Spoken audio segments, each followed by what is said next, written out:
Loads of fish jumping around, and you watch now filming, nothing.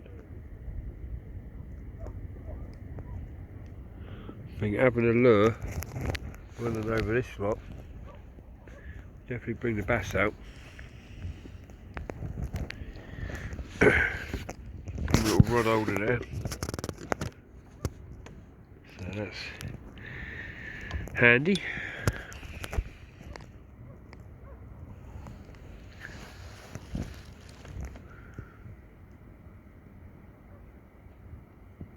Do believe that's Chris making his way out. I'm sitting there chilling.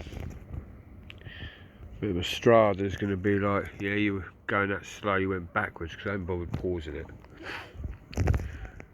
I'm more curious of the route and the mess of the pattern I make rather than how long I'm paddling and how fast or whatever.